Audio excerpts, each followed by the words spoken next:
একটা ভয়ঙ্কর হাদিস বলেছেন। এই হাদিসটা যতবার পড়ি থরথর করে আত্মাটা কাঁপে। কিয়ামতের দিন আল্লাহ তাআলা অনেক শহীদকে বলবেন, তুমি জাহান্নামে যাও। সে বলবে, আল্লাহ আমি জাহান্নামে যাবো, আমি তো রক্ত দিয়েছি তোমার জন্য, লিইলাহি কালিমাতিল্লাহ, আমার দেহের তাজা রক্ত দিয়ে আমি শহীদ হয়েছি, জানাজা ছাড়া আমার দাফন হয়েছে, আমি তো জান্নাতে যাব। আল্লাহ বলবে, না, তুমি শহীদ হয়েছ এই কারণে যে লোকজন তোমাকে বীর বলবে, বীর, বাহাদুর। তো দুনিয়াতে তো তোমার বাহাদুর বলছে, তো তোমারে বিশাল যোদ্ধা ছিল, বাহাদুর ছিল, খেতাব তো তুমি পেয়েছো, আমার কাছে কিচ্ছু নেই, জাহান্নামে যাও, go to the hell fire. অনেক দানশীলকে আল্লাহ বলবে জাহান্নামে যাও। সে বলবে, আল্লাহ আমি জাহান্নামে যাব, আমি তো মসজিদ, মাদ্রাসা, এতিমখানা, বৃদ্ধাশ্রম এমন কিছু নাই যে বাকি রাখছি, শত শত মসজিদ আমি করেছি, আমি কেন জাহান্নামে যাব? আল্লাহ বলবে, না, তুমি দান করেছিলে এই জন্য যে লোকজন তোমার দানশীল বলবে, দানবীর বলবে, আদেম তাই বলবে, ওটা তো তোমাকে বলা হয়েছে, জাহান্নামে যাও, আমার কাছে কি চাও, go to the hell fire.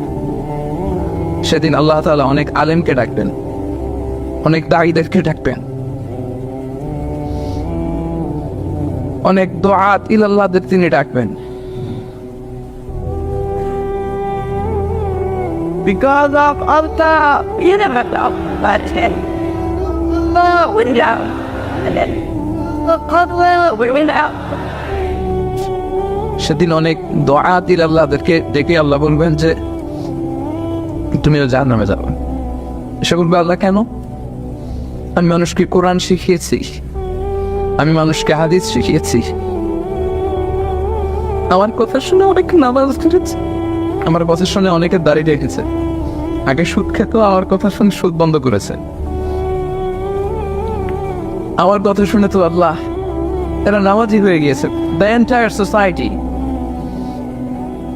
সুদ বন্ধ করেছে, নামাজ ধরেছে, তারা ফরজ যাকাত দিত, আল্লাহ আমি কেন জাহান্নামে যাব?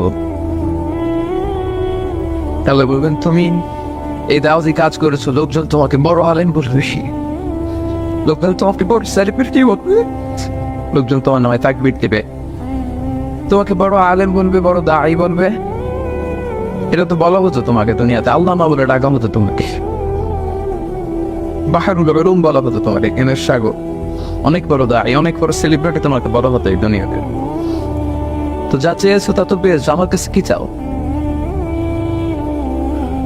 আমার কাছে তোমার জন্য কিছু নাই, go to the hell fire, তুমি জাহান্নামে যাও। আল্লাহ এরকম আলেম হওয়া থেকে আমাদেরকে তুমি বাঁচাও। আল্লাহ লোক দেখানো মানসিকতা, এই শখ থেকে আল্লাহ তুমি আমাদেরকে হেফাজত করো। তাহলে 4 নম্বর যে রোগ আমরা চিনে ফেলছি না, এটার নাম কি? রিয়া।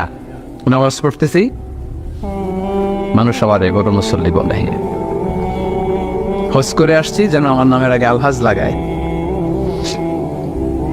যাকাত দিচ্ছি, যাকাতের শাড়ি লুঙ্গি, দানবীর, শিল্পপতি, এটা যেন বলে। জিহাদের ময়দানে গিয়েছি, ইসলামের জন্য মিছিল দিচ্ছি, যাতে মিডিয়াতে আমাকে সবার আগে দেখা যায়। আল্লাহ বলবে, go to the hell fire, জাহান্নামে যাও। এগুলো একটাও আমার জন্য করো নাই, তুমি যা চেয়েছিলে দুনিয়াতে তুমি সেটা পেয়েছো, আমার কাছে কি চাও? কিচ্ছু নাই আমার কাছে তোমার জন্য, যাও।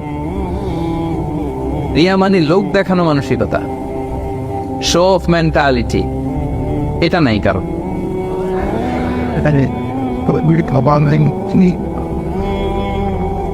এটাও আছে। তো এই যে শো অফ মেন্টালিটি, প্রিয় ভাইরা, সম্মানিত ভাইরা, খেয়াল করে শুনেন, এই শো অফ করার মেন্টালিটি, এটা বড্ড ভয়ঙ্কর। লৌকিকতা, লোক দেখানো মানসিকতা, এবং সোশ্যাল মিডিয়ার কারণে এই ব্যাপারটা আরো ভয়ঙ্কর হয়ে গিয়েছে। নানা কারণে ভালো কাজগুলো শেয়ার করতে হয়, বিভিন্ন ইভেন্ট শেয়ার করতে হয়, কিন্তু জায়গাটা বড্ড পিচ্ছিল। যদি আল্লাহকে দেখাতে না চেয়ে মানুষকে দেখাতে চাওয়া হয়, ওইটা আল্লাহ কবুল করে না।